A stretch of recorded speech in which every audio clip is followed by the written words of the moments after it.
part of this is about assessment procedures, and we've already talked about these first four and their role in the instructional process. Another big distinction that I want you to take away from this is the difference between norm-referenced versus criterion-referenced tests. Now, before we even talk about these, I just want to make sure that everyone's clear on what a standardized test is. A standardized test just means that you have the same resources, same amount of time, basically a standard procedure for testing and testing conditions, and a standard grading procedure. In other words, it's kind of a well-designed, well-thought-out process that is supposed to treat everyone equally. And they're designed that way so they do treat everyone equally. Now, norm reference tests usually are designed this way, almost always. It's very difficult to make good interpersonal comparisons when you don't control for all these other factors, but sometimes you don't want to, under rare circumstances. And when we think about the ACT, the WKCE, the SAT, anything that would test the basic skills, those are all standardized norm reference tests. We'll get to what norm referenced are in a minute. Criterion reference tests can also be standardized. And this just means that, again, everyone gets the same procedure, the same amount of materials, the same amount of time, the same resources, and has access to the same kind of extra aids or technology that everyone else does. Equal level playing field. And that means that I am not necessarily trying to compare other people to one another, but I'm just trying to ensure that things are fair when I make my final decisions about who passes and who doesn't. Now, so standardized just means that there is a set way of doing things. Norm referenced means that what you get depends on what other people did. And so I really can't just say, I got 72 out of 100 question right, and now I know what that means. I can't do that in a norm reference test because I need other people to compare myself to, and I will say I am at the average, above the average, below the average. I'll get a percentile rank, and so on. In a classroom, grading on a curve is a very common practice that is a norm-referenced practice. Norm-referenced tests are meant to sort people, trying to tell the difference between people, about who is the best and who needs extra work and who's just kind of average. They're usually used for ranking purposes and so on. But the ultimate test is that the results that you get have to be calculated based on how other people did. Now, there are certain pros and cons to that approach. If I'm comparing myself to a bunch of kindergartners, I will be the best at most things that I would measure academically. My writing is probably better, my vocabulary is probably better, my mathematical skills, my scientific knowledge, and all this other stuff, right? And physical activities, I'd probably, beat them all in a game of kickball, or I could probably lift more than them and run faster than them because, let's face it, they're only 5. And hopefully I could still do that. So that doesn't mean, even if I am in the top percentage, right, if I'm at the 99th percentile, meaning that I scored above or at the level of 99% of the people who took this, or 99% of the people, I should say, are at or below the score that I got. It doesn't mean I'm ever any good. I could be the cream of the crap, as they say. Likewise, if I'm comparing myself to a bunch of elite athletes, even though I finish at the bottom when I'm ranking us all, I'm still very good, in absolute terms. I'm just, the slowest Olympian. And, the slowest Olympian is still very fast. Or when you even go, say, to the 100-meter dash and the person who finishes last in the final heat of the 8 to 12 fastest runners in the world, even though you finish at the bottom of that little group, you are still a very, very fast human being, for short distances anyway. So even though I get a low score, I can't really say anything about my absolute ability, and that is the problem with norm reference tests. That once I get the results, it doesn't tell me anything really about whether I'm actually good at something or bad at something. It's just that I did better than other people. And there's an old joke about, if you're in the woods and you're being chased by a bear, in terms of a norm reference comparison, you don't have to be the fastest person, or you don't have to be faster than the bear. You just have to be faster than at least one other person, because the bear will get them and they'll eat them. Okay, enough attempts at humor. Probably doesn't translate very well over the internet. That's my excuse for you not laughing right now. Criterion reference tests, on the other hand, are me comparing people to an external standard and has nothing to do with what other people do. If I'm seeing who can jump over a 5-foot barrier, or I'm seeing who can lift 225 pounds, right? That's the criterion. You either do it or you don't. When you think about most classroom assessments, you either pass or you fail, and it doesn't usually have a lot to do with how everyone else did.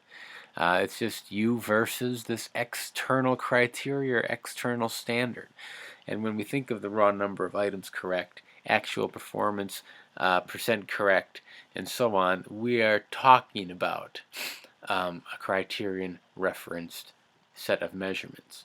Now, on D2L, there are a series there's a worksheet that I may as well go to D2L. You can see what it's like. Just as me uploading the other stuff.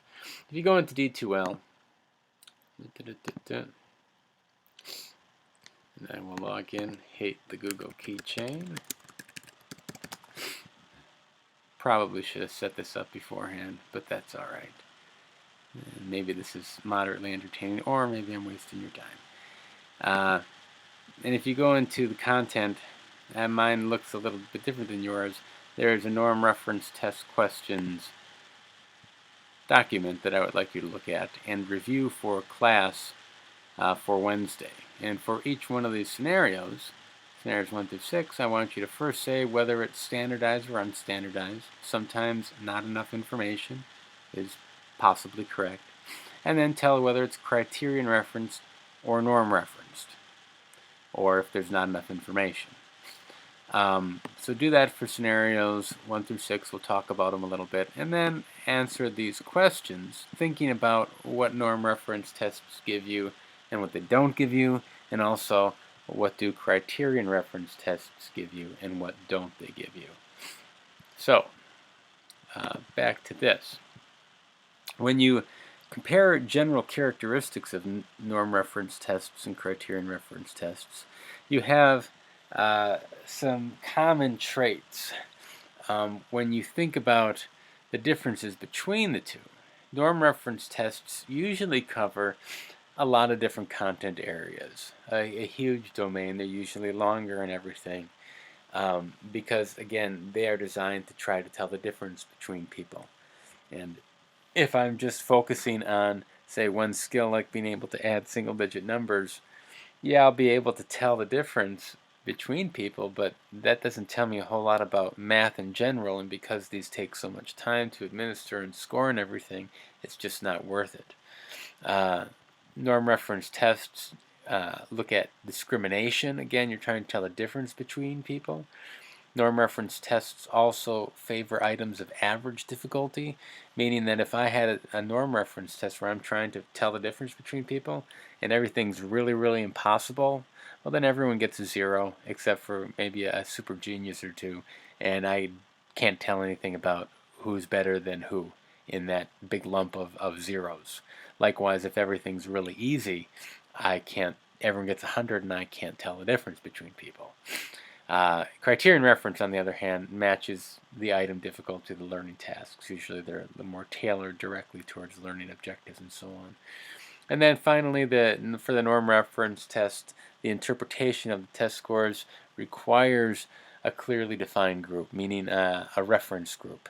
So if I'm talking about 5th graders in the first month of the school year in Wisconsin, that is my reference group, and that's who I'm comparing you to. I need to define them. I can't just give this test to, a random group of people here, a random group of people there, and then make some comparisons, because I don't really know who I'm supposed to be comparing you to.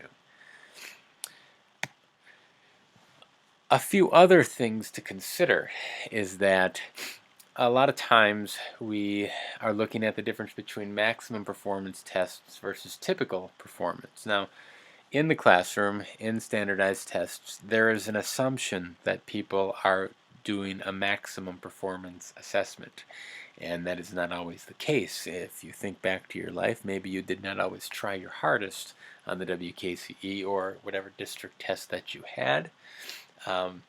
And it's assumed that you were. And then everything we do with our results and the policies we make and the funding that we try to get all have a reflection on this assumption that people are trying their hardest, and a lot of times they're not. Typical performance is trying to look at, well, what do people actually do when they're left alone, and assessments like this are things like, adherence to New Year's resolutions, or medical kind of protocol where you're supposed to be doing A, B, and C every day, rehabbing an injury, things like that. And the idea of, well, we assume that everyone will follow what they're supposed to do, but that's not usually what people actually do. And so assessments like that focus on this idea, or try to highlight the difference between the ideal maximum performance and what people actually do. Now, another distinction is the fixed choice versus complex performance tasks. Now, fixed choice means that, I'm giving you a set of options that you have to pick from. A complex performance test means that I am not giving you much guidance at all. And when you think of the amount of structure that these two provide, fixed choice gives you tons of structure, gives you the question and the answers, basically, usually, at least things to choose from. And complex performance tests usually are very open-ended. Contingencies can occur.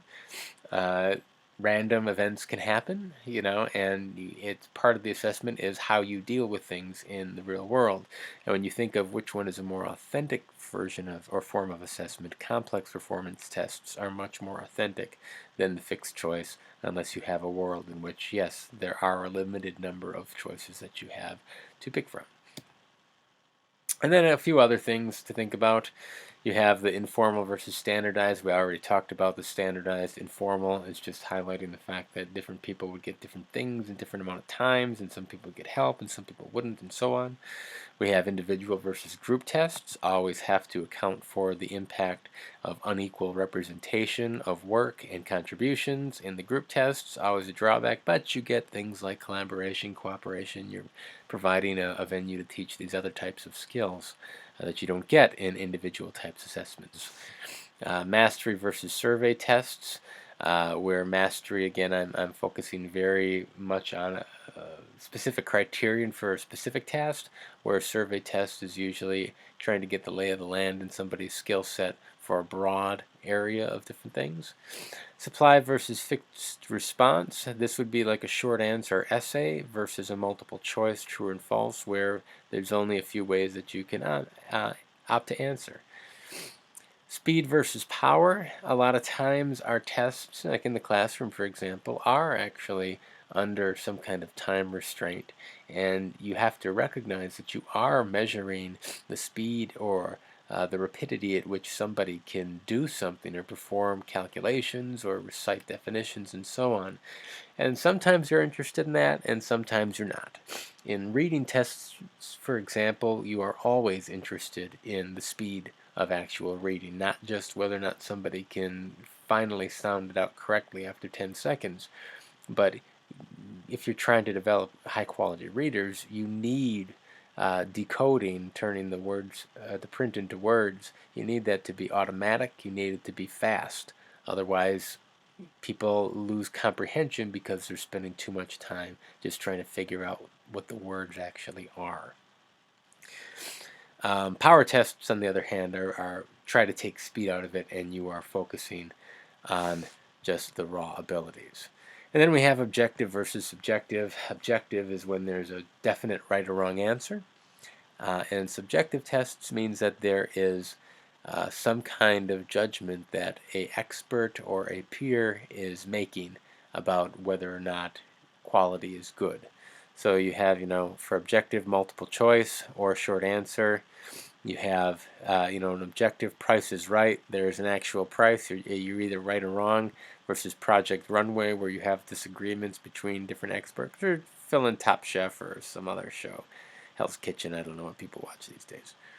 And then you have success and failure versus opinion as a more abstract kind of representation of what these two things are. In this class, when we talk about objective, we're going to be talking about true-false matching, multiple choice, and short answer to a certain extent. And then as we get into restricted essays, and performance assessments, we will be in the subjective test and portfolios too area. And there are pros and cons of each one. And we'll spend a lot of time talking about those. But that, oh, actually, no, there's one more slide that actually kind of highlights the differences and the characteristics of a lot of the things that we've talked about in here, with the function of the assessment, and then some example instruments. And so spend some time looking at this. It'll help you out. Wrestle with it. Come to class with questions if you have them. And I will see you on Wednesday. All right.